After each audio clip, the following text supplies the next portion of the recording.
Puji Tuhan, Shalom saudara. Saya percaya segala sesuatu yang terjadi sampai hari ini itu semua karena seizin Tuhan. Saya terlalu percaya Tuhan bukan Tuhan yang kurang kerjaan. Dia tahu apa yang sedang dia kerjakan dan apa yang dia kerjakan untuk mendatangkan kebaikan.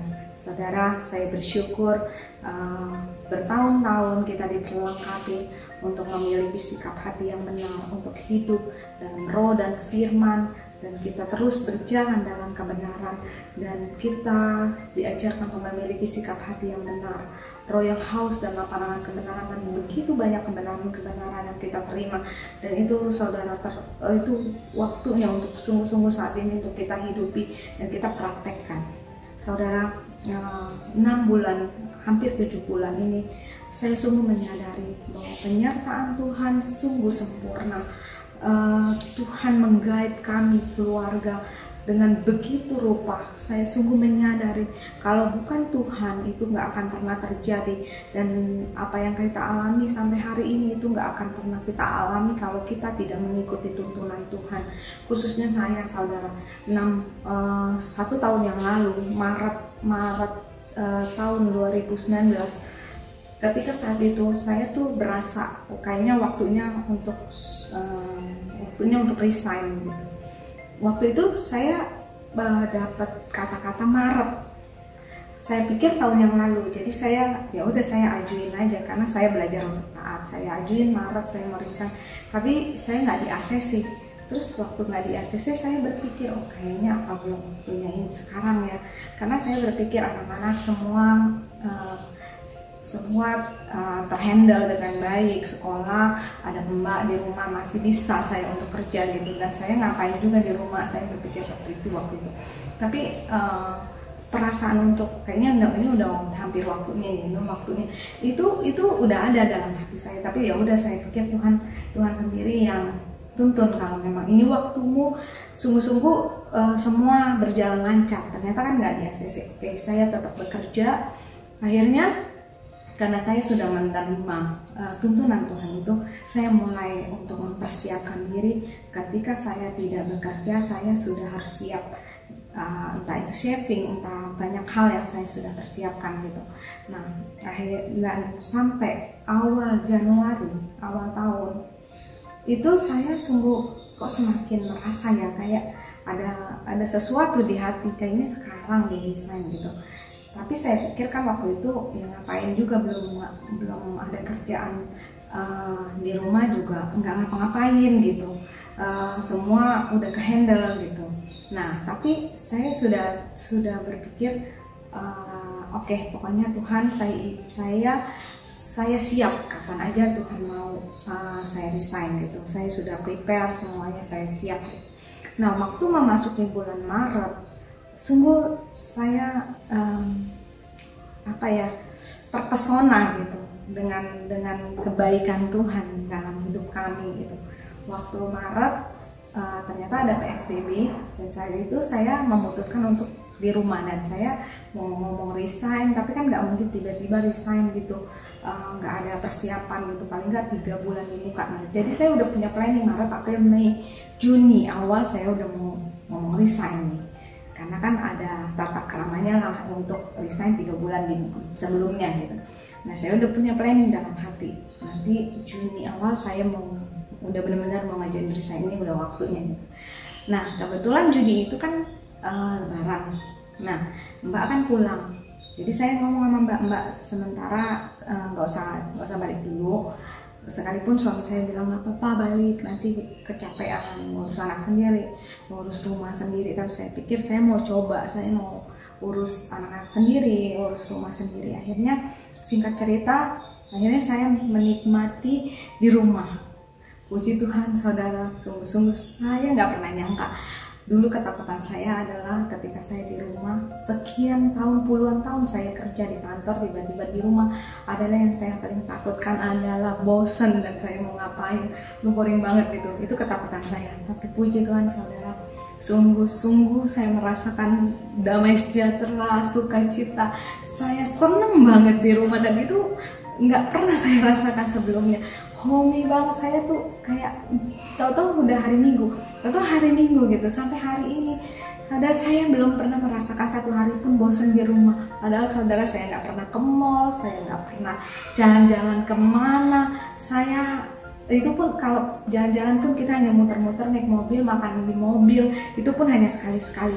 Tapi saudara, itu suatu anugerah buat saya secara pribadi. Sungguh-sungguh ketika Tuhan yang guide, Tuhan yang mempersiapkan semuanya, termasuk hati kita, perasaan kita, dan semua yang kita butuhkan. Dan saudara, dahsyatnya lagi, ini yang saya ingin ceritakan sebenarnya. Sesudah Tuhan guide, ini yang saya pengen ceritakan apa dampaknya gitu. Ketika kita mengizinkan Tuhan guide dan kita respon akan tuntunan Tuhan, kita ikuti, Tuhan kasih rasa syukur, rasa ucapan syukur yang luar biasa dalam hidup kita. Ketika ada rasa syukur itu ada dalam hidup kita, pola pikir kita Tuhan kasih sungguh-sungguh di luar apa yang kita pikirkan, pola pikir yang benar. Nah, ada tiga hal yang saling berhubungan menurut saya.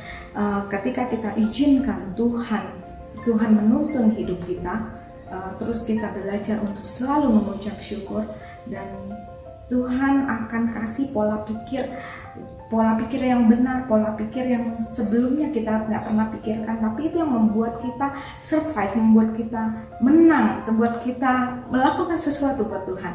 Nah, waktu ucapan syukur itu datang, saya merasakan seperti ini. Tuhan, saya tuh udah enak banget di rumah, enjoy sama anak-anak, dan saya tidak pernah merasa kelelahan ngurusin anak-anak atau apapun, karena saya bersyukur mereka tuh benar-benar anak-anak yang baik gitu. Jadi belajar dengan sendiri, belajar nggak perlu harus dimarah-marahin atau apapun. Nah, itu sungguh-sungguh bersyukur.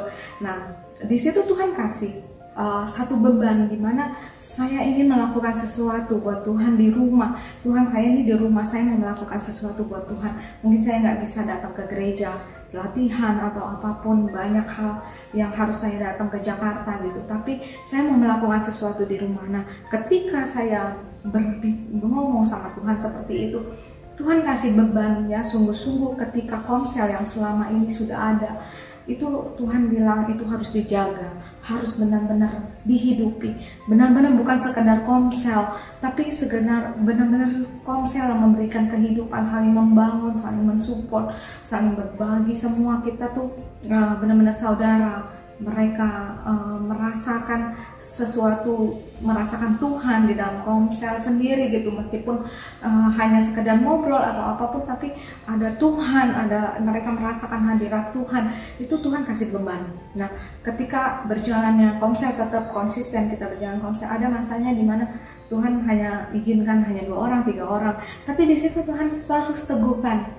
Ingat bahwa bukan tergantung jumlah, tapi sungguh-sungguh ketika engkau memberikan hidupmu buat komsel, itu kau datang dengan memberikan apa yang kau ingin, yang kau bisa berikan, bukan untuk mendapatkan apa. Tapi ketika motivasi itu ada dalam hidupmu, ada kegairahan. Sungguh saudara, itu yang saya rasakan setiap 2 minggu sekali, Sabtu itu saya memiliki, pokoknya saya mau komsel hari ini, apa Tuhan yang harus saya bagikan. Dan itu saudara, Tuhan kasih orang-orang yang memiliki beban yang sama, dan kita sama-sama bisa kok memiliki beban yang sama. Itu luar biasa saudara. Ketika kita respon akan yang Tuhan mau kerjakan, Tuhan akan kasih resources. Itu benar saudara. Sering kita dengar resources Tuhan akan sediakan, itu dengan begitu saja. Itu benar-benar yang saya alami saudara. Ketika saya memiliki kerinduan, Tuhan kasih teman-teman yang memiliki beban yang sama, mereka memiliki beban yang ingin melakukan sesuatu buat komsel. Sekalipun mungkin ibu-ibu bukan sengaja untuk nggak mau ikut komsel, tapi mungkin kendala waktu dan hal-hal yang banyak untuk mereka kerjakan. Tapi kita punya grup di situ kita kita saling membangun dan kita saling mensupport itu luar biasa, saudara. Saya merasakan bahwa keluarga mereka saling ada apapun kita bisa share, kita tahu mereka dalam keadaan seperti apa, kita belajar untuk berbagi, mensupport satu dengan yang lainnya. Nah, di situ ketika itu sudah berjalan, saudara, ketika setiap 2 minggu sekali saya konsel, 2 minggu sekali saya youth, setiap minggu ikut BTN. Nah, itu satu lagi nih, BTN. Ketika dulu saya kerja, saya untuk ikut BTN itu benar-benar kesulitan, saudara. Kalau saya ikut pun mungkin hanya saya bisa sebulan sekali atau 2 minggu sekali. Itu pun saya kerja jam 5 pulang, saya harus tunggu sampai jam 8 atau setengah 8. Dan itu benar-benar nggak gampang buat saya karena pulangnya ke Tangerang, ke Serpong dari Cengkareng sendiri gitu. Nah, saya pikir waktu Tuhan bukakan satu beban itu, Tuhan bukakan pola pikir dalam hidup saya tuh yang sebelumnya saya nggak akan pernah berpikir seperti ini gitu. Saya tiba-tiba berpikir, wow, saya bersyukur banget. Malahan saya sejak ibadah online, sejak BTN online, saya suatu sukacita dalam hidup saya karena saya bisa ikut setiap minggu BTN, saya ikut setiap minggu, konsel tidak pernah bolong 2 minggu sekali, youth 2 minggu sekali. Jadi saya pikir ini benar-benar Tuhan, saya mau maksimal sekalipun online, saya mau maksimal melakukan sesuatu apa yang ingin mau aku lakukan gitu. Nah, di situ saya mulai terbuka. Saya merasakan, saudara, bahwa keadaan seperti ini tuh bukan dalam waktu yang cepat. Saya merasakan untuk ibadah normal atau kehidupan yang normal seperti dulu itu dalam waktu yang lumayan cukup lama gitu.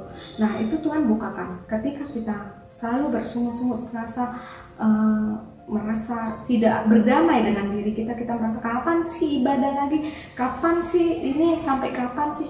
Ketika itu muncul dari hati kita nggak akan tahu jawabannya dan kita hanya nggak melakukan apa-apa, saudara. Setiap hari kita hanya selalu bersungut-sungut dengan kita dan tidak bersyukur. Sejak saya merasakan ucapan syukur itu, saya melibatkan diri saya untuk terus Tuhan tuntun saya terus. Tuhan malah bukakannya bahwa ibadah online itu, saudara, bukan ibadah yang hanya sekedar online, tapi ketika kita mempersiapkan diri kita jam 8, sebelum jam 8 kita udah siap, kita berdiri menyembah seperti di gereja, benar-benar sungguh-sungguh seperti di gereja. Hadirat Tuhan begitu nyata. Kita sungguh-sungguh merasakan, saya dan suami saya setiap pagi, setiap minggu kita berdiri nyembah sama-sama dengar firman. Itu kita merasakan tidak kayak nggak ada bedanya dengan gereja gitu. Jadi saya tuh ada satu beban dalam hidup saya rindu mengajak semua saudara, mengajak saudara-saudaraku semuanya dimanapun kita berada, kita sungguh-sungguh memberikan seluruh hidup kita. Ketika kita ibadah, berilah ibadah yang terbaik buat Tuhan. Berikan seluruh hidup kita, perkataan kita, ucapan kita, pujian kita. Bukan hanya sekedar menonton, tapi benar-benar angkat tangan, sembah Dia, benar-benar merasakan ini sungguh-sungguh ini ibadah bersama. Memang kita kalau kita jujur, Tuhan itu nggak dipisahkan dengan ruang dan waktu atau jarak. Tuhan itu selalu ada dimanapun kita ada. Jadi hari-hari ke depan, mungkin kita nggak tahu apa planning Tuhan, apa rencana Tuhan selanjutnya. Tapi pastikan, saudara, jangan sampai kita hanya menunggu kapan kita ibadah lagi, jangan. Tapi ketika Tuhan izinkan untuk harus online, ya udah, kita maksimal untuk online. Tapi kalau Tuhan udah izinkan untuk offline, kita bersyukur kita bisa sama-sama lagi berkumpul. Terima kasih, Tuhan memberkati. Amin.